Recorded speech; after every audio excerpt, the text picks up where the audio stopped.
Assalamualaikum. Welcome to Maths Club. I hope you are fine.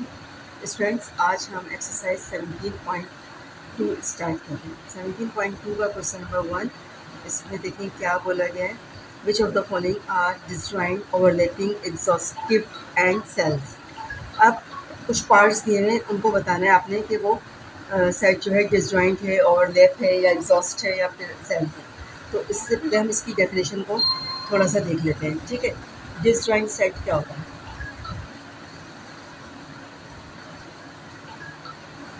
Disjoint set वो होता है कि जिसके मेंबर्स एक जैसे ना हो। जैसे फॉर एग्जांपल कॉमन मेंबर्स ना हो। ए के अंदर है 1 2 और बी में है 3 4, तो ये डिसजॉइंट सेट होगा। दोनों सेट जो है डिफरेंट होंगे। ठीक है, कॉमन मेंबर्स ना हो, वो सेट्स जिनके मेंबर्स कॉमन ना हो उसको क्या कहते हैं? डिसजॉइंट। ओके, उसके बाद आते हैं ओवरलैपिंग।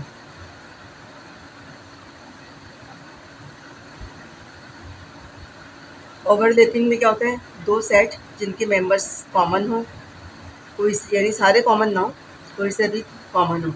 तो इसमें देखिए 2 कॉमन है और इसमें कोई भी कॉमन नहीं है, तो ये क्या होगा? ओवरलैपिंग। उसके बाद आते हैं एग्जॉस्टिव।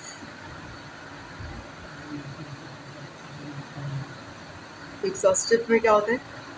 एग्जॉस्टिव में ये होता है कि आप जो है इसको, यानी अगर इसका आपने क्या करा, यूनियन निकाला, तो दो सेट का जब यूनियन निकाला तो वो यूनिवर्सल सेट बनेगा। यूनिवर्सल सेट ये है कि ये दोनों को मिला के अगर यू सेट, यूनिवर्सल सेट को समझ लें। यूनिवर्सल यूनिवर्सल सेट, जैसे कायनात होती है यूनिवर्स, और हम सब उसमें मौजूद हैं, तो हम सब उसके सेट हैं। ठीक है, तो ऐसी एक बड़ा सेट दिया होता है यू, जैसे 1 से लेके 10 तक नंबर है। ठीक है, और ए सेट में दिए हुए 1 3 5 7 9, और बी में दिए हुए 2 4 6 8 10। ठीक है, अब इन दोनों को जब हम मिलाएंगे तो आंसर यू आए, तो इसको हम कहते हैं एग्जॉस्ट सेट। ठीक है, अब आप मिला के देख लें इन दोनों को, यानी यूनियन का मतलब होता है तमाम मेंबर्स को मिला के लिखना। तो 1 2 3 4 5 6, जब आप इनको मिला के लिखेंगे तो यू बन जाएगा, तो इसको हम एग्जॉस्टिव सेट कहते हैं। ठीक है, उसके बाद हमारे पास आता है सेल्स। आपने बच्चों ये जो है 8th क्लास में भी यूनियन, इंटरसेक्शन, बल्कि 7th 8 दोनों में ही आपने पढ़े हुए हैं, तो आपको इतनी परेशानी नहीं होगी। ये वाला चैप्टर बहुत इजी है। ठीक है, सेल्स और ये एग्जॉस्टिव, ये दो नई चीज़ें इसमें इस नई बुक में आई हैं। ठीक है, अगर इसमें क्या होता है कि दो सेट हैं, अगर हम उनको इंटरसेक्ट करें और उसका आंसर नल सेट आए, लेकिन जब यूनियन करें तो उनका आंसर यू आए, तो उसे हम क्या कहते हैं? सेल्स कहते हैं। इसकी एग्जाम्पल वही है जो अभी मैंने दी थी, वो इस पर पूरी उतरती है। 1 से लेकर 10 तक नंबर, उसके बाद ए के मेंबर्स हो गए 1 3 5 7 9, और बी के मेंबर्स हो गए 2 4 6 8 और 10। ठीक है, अब आप देख लें, इसको हम सॉल्व करके देखते हैं। ए इंटरसेक्शन बी, इंटरसेक्ट का मतलब क्या होता है? दोनों में जो कॉमन होते हैं वो हम लिखते हैं, तो दोनों में कॉमन कोई भी नहीं है, तो ये नल सेट आ गया। ए यूनियन बी किया, तो यूनियन का मतलब क्या होता है? दोनों को मिलाकर लिख दें तरतीब से, 1 2 3 4 5 6 7 डॉट डॉट और 10 तक। तो आप ये देखें, ये सेट जो है वो यू आ गया, यानी बराबर है यू के। तो दोनों कंडीशन जो है इस पर पूरी उतर रही, दोनों कंडीशन। इंटरसेक्ट निकालें तो नल सेट आए और यूनियन निकालें तो यू आए, तो इसको हम कहते हैं सेल्स। आई होप आपको अच्छा से समझ में आ गया होगा, और अब हम क्वेश्चन की तरफ चलते हैं। ठीक है, अच्छा बच्चों, देखिए फर्स्ट पार्ट में है एक सेट दिया हुआ है जिसके मेंबर्स हैं 1 2 3 5 7, और दूसरे में दिया हुआ है 4 6 8 9 10। तो दोनों डिफरेंट हैं, दोनों में कोई भी कॉमन नहीं है, तो पहला क्या हो गया? डिसजॉइंट। ठीक है, आपको अभी मैंने डेफिनेशन बताई कि डिसजॉइंट क्या होता है? जिसमें कॉमन एलिमेंट्स नहीं होते या मेंबर्स नहीं होते। अब दूसरा पार्ट है 1 2 3 6, एंड सेकंड है 1 2 4 6, तो 2 इसमें कॉमन है, तो ये हो गया ओवरलैपिंग।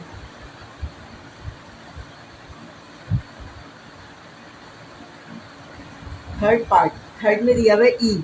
ई मीन्स इवन नंबर, तो आपको पता है 2 4 डॉट डॉट, और O means odd number 1 3 5 dot dot. ठीक है, अब इन दोनों, यू दिया हुआ है जेड, और जेड क्या होता है, इंटीजर्स, यानी इंटीजर्स में क्या होता है, इसमें भी प्लस माइनस के दोनों नंबर आते हैं और इसमें भी प्लस माइनस के दोनों नंबर देते हैं। और इंटीजर्स क्या होता है, 1 से शुरू होता है प्लस माइनस में, और ये सारे।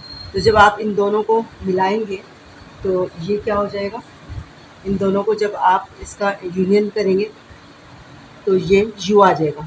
ठीक है, और इंटरसेक्ट करेंगे तो दोनों अलग है, तो नल सेट आ जाएगा। तो ये क्या हो गया, सेल की डेफिनेशन आपको बताई थी मैंने कि दोनों कंडीशन को फॉलो करें, यानी क्या है, यूनियन जो है ए यूनियन बी, यानी दोनों सेट को मिलाया तो आंसर यू आया, और दोनों सेट को इंटरसेक्ट किया तो नल सेट आया। तो अब दो इंटरसेक्ट करें तो दोनों में कॉमन कुछ भी नहीं है, एक जो है वो बच्चों ऑड नंबर है और दूसरा इवन है, तो नल सेट आ रहा है। और जब दोनों को मिला रहे हैं तो इंटीजर्स आ रहे हैं, तो ये क्या हो गया, इसके आगे लिख देंगे सेट। 4 पार्ट है, एन एंड डब्ल्यू। एन क्या होता है, एन नेचुरल नंबर होते हैं, यानी 1 2 3 सॉन्ग, और डब्ल्यू क्या होता है, होल नंबर होते हैं जो कि 0 से शुरू होते हैं। आगे यू दिया हुआ है, यू किसके बराबर दिया हुआ है, यू दिया हुआ है सेट बिल्डर फॉर्म में दिया हुआ है, X such that X belongs to Z और X greater than and equal to 0, यानी 0 से 0 भी है और 0 से बड़ा, तो 0 1 2 3 डॉट डॉट। अब ये यू का आंसर है। अब आप इन दोनों को जैसे मिलाएं, जब आपने इन दोनों को मिलाया तो क्या हुआ कि ये आंसर बन गया, यानी यूनियन निकाला तो ये बन गया। और इंटरसेक्ट निकाला तो जब भी 1 2 3 4 आ रहा है, नल सेट नहीं आ रहा, सिर्फ यूनियन की कंडीशन जिसमें पूरी उतरती है उसे हम एग्जॉस्टिव कहते हैं। ठीक है, खाली यूनियन की कंडीशन, यानी यूनियन से ए यूनियन बी जब आप निकालें, दो सेट का यूनियन करें तो यू आना चाहिए। तो जब हम दोनों को मिला रहे हैं तो यू यानी जो बन रहा है दिया हुआ सेट है ना उसमें, तो हम इस पर लिख देंगे एग्जॉस्टिव।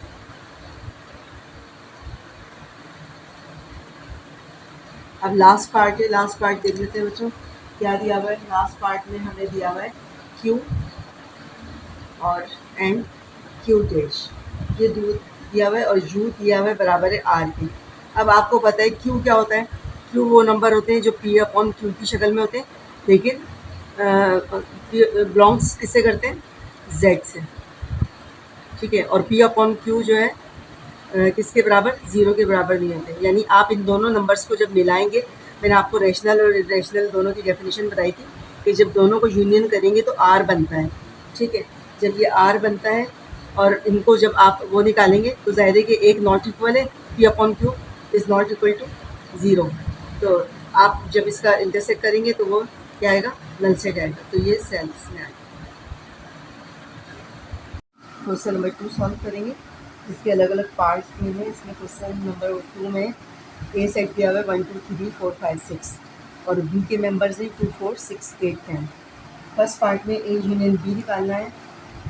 ए यूनियन बी बच्चों आप लोगों ने आराम से सुकून से समझना है। वैसे तो आप लोगों को 7 8 में बहुत ज़्यादा आपने पढ़ा है, लेकिन बिल्कुल जो है ना बच्चे क्या करते हैं कि मिक्स कर देते हैं कि यूनियन और इंटरसेक्शन वगैरह को ना। तो आपने सिर्फ ये याद रखना है कि यूनियन में हम क्या करते हैं, यूनियन में मिलाकर लिखते हैं, मिलाकर तमाम मेंबर्स को मिलाकर लिख दें। ये चीज़ें आपने यानी याद रखनी है। ठीक है, तमाम मेंबर्स को मिला के लिख दें। अब देखिए सॉल्व कैसे करेंगे। A union B equal to, ये शुरू में ए लिखा हुआ है तो आपने ए सेट कहाँ पर उतारा है, 1 2 3 4 5 6, फिर जो सिंबल है वो लिखेंगे यू, फिर बी सेट उतारेंगे 2 4 6 8 10। अब दोनों सेट के बीच में हम देखेंगे क्या है, यूनियन, और यूनियन में क्या होता है, तमाम मेंबर्स को मिला के तरतीब से लिखना है। ठीक है, तो आपने मिला के लिख दें। पहले सबसे छोटा नंबर 1, फिर 2, अब दो डबल आ रहा है तो एक ही दफ़ा लिखेंगे 1 2 3 4 5 6 8 10, ये इसका आंसर है यूनियन की। ठीक है, अब हमें निकालना है सेकंड पार्ट। सेकंड पार्ट में बच्चों क्या कहा गया है? सेकंड पार्ट में हमें दिया है बी इंटरसेक्शन ए। यहीं पे कर लेते हैं बी इंटरसेक्शन ए, ये फाइंड करना है। अच्छा, अब देखिए इंटरसेक्शन में क्या करते हैं? इंटरसेक्शन में कॉमन लिखते हैं, कॉमन मेंबर्स लिखते हैं। बस ये बात आपने रट लेनी है, जो मैं साइड में लिख रही हूँ ना, इन चीज़ों को आपने रट लेना है। इंटरसेक्शन में कॉमन मेंबर लिखते हैं। अब आप इसको सॉल्व करेंगे। सोल्यूशन की हेडिंग डाली आपने बी इंटरसेक्शन ए। बी के मेंबर्स क्या हैं? 2 4 6 8 10। इंटरसेक्शन का सिंबल फिर ए क्या है? 1 2 3 4 5 6। अब बच्चों देखो, दोनों सेट के बीच में जो सिंबल है उसको जहन में रखना है। वो क्या है? इंटरसेक्शन। और इंटरसेक्शन में क्या करते हैं? कॉमन मेंबर्स लिखते हैं। इन दोनों में देखें कॉमन क्या है, जल्दी से बताइए, कौन बताएगा मुझे जल्दी से? इन दोनों में कॉमन क्या है? कॉमन है 2 4 6। शाबाश, ये इसका आंसर है। देखिए थर्ड पार्ट में हमें क्या करना है? माइनस निकालना है, यानी डिफरेंस। तो डिफरेंस में हम क्या करते हैं? माइनस में क्या करते हैं? दोनों मेंबर्स, दोनों सेट के, सॉरी पूरा जुमला लिखें ताकि आपको सही से समझना है।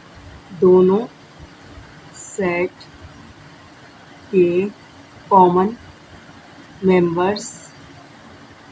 मेंबर्स हटाकर पहले सेट में जो मेंबर बचे।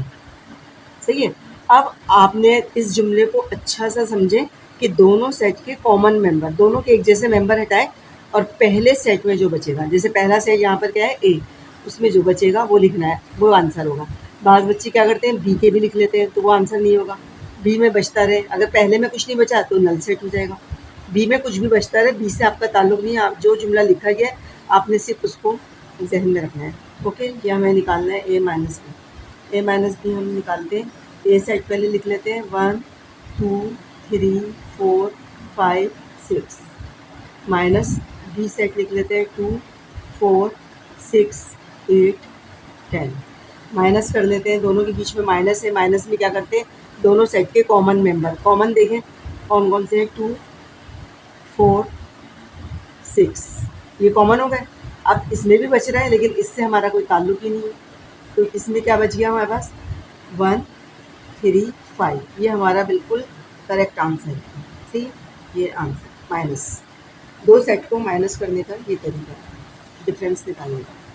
अब हम आते हैं फोर पार्ट की तरफ। फोर पार्ट में हमसे क्या पूछा गया है वो देख लेते हैं। फोर पार्ट में बच्चों ये कह रहे हैं बी माइनस ए, यानी वही चीज़ है, बस इसको बी माइनस उल्टा कर दिया, ए माइनस बी, तो बी माइनस ए हमने अभी समझा दिया। माइनस में क्या करते हैं तो आप इजीली इसको सॉल्व कर सकते हैं बी के। लेकिन इसमें क्या है, पहले बी है तो पहले यहाँ बी लिखेंगे।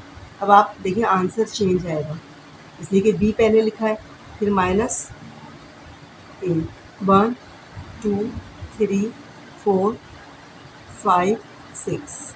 अब आप देखिए कॉमन हटा दें। कॉमन क्या है? 2 2। आपने ऐसे कट नहीं करना, मैं आपको समझाने के लिए कर रही हूँ। 4 4 6 6। अब इसमें क्या बच गया? 8 और 10, 8 एंड 10। अब उसमें जो बचा है उससे हमारा ताल्लुक नहीं है कोई भी। ठीक है, ये आंसर हो गया बी माइनस ए का। अब लास्ट पार्ट है बच्चों, लास्ट पार्ट इसका फिफ्थ पार्ट, क्वेश्चन नंबर 2 का। इसको हम सॉल्व कर लेते हैं। इसमें ए, इसे एक डेल कहते हैं, ए डेल्टा बी। ठीक है, तो दो सेट्स को सिमेट्रिक यानी करने को हम यानी डेल कहते हैं ना। तो आपने कैसे निकालना है, इसका एक फॉर्मूला है। आप डायरेक्ट भी निकाल सकते हैं, अभी मैं आपको समझाती हूँ। ए डेल्टा बी ये बराबर होता है A union B minus A intersection B. ठीक है, ये इसका फॉर्मूला है। अब इसको सॉल्व करने के लिए आपको ये वाला साइड पूरी सॉल्व करनी पड़ेगी। तो first we will solve this part, यानी राइट हैंड साइड। तो यहाँ पर लिख लेंगे आप ये first we will solve right hand side. RHS लिख दें बस, सिंपल, राइट हैंड साइड। अच्छा, अब आप ये देखें कि इसको भी सॉल्व करने के लिए आपको ए यूनियन बी का आंसर अलग से निकालना पड़ेगा। तो जो हमने सॉल्व किया था ए यूनियन बी, आप ज़बानी भी कर सकते हैं। अब इतना आपको डीप में जाने की ज़रूरत नहीं है। आप इसको दोनों को क्या है, आपने सारे सेट को, यूनियन का मतलब है सबको मिला के लिख दिया। 1 2 3 4 5 6 8 10। उसके बाद ए इंटरसेक्शन, जब ये क्वेश्चन की शक्ल में आएगा बड़ा, तो फिर हम पूरा स्टेप वाइज करेंगे। जैसे ए यूनियन बी पूरा निकालेंगे जिस तरह मैंने अभी सॉल्व किया था, इसी तरह ए इंटरसेक्शन बी निकालेंगे, फिर दोनों को आपस में माइनस करेंगे। यहाँ मैं डायरेक्ट आंसर लिख रही हूँ। ए इंटरसेक्शन बी का आंसर क्या आया? ए इंटरसेक्शन कॉमन क्या है इसमें? 2 4 और 6, ठीक है, 2 4 6 कॉमन था। अब आपने ए डेल्टा बी अब आप निकाल सकते हैं इजीली। ए यूनियन बी की जगह आप इसको इक्वेशन 1 कह लें, तो फ्रॉम 1 में क्या हुआ, ए यूनियन बी लिखा, तो ए यूनियन बी की जगह हमने पुट कर दिया 1 2 3 4 5 6 8 10, फिर बीच में माइनस का साइन और ए इंटरसेक्शन की जगह 2 4 6। माइनस कैसे करते हैं अभी आपको बताया है कि दोनों में से कॉमन हटा दें, पहले में जो बचे, 1 2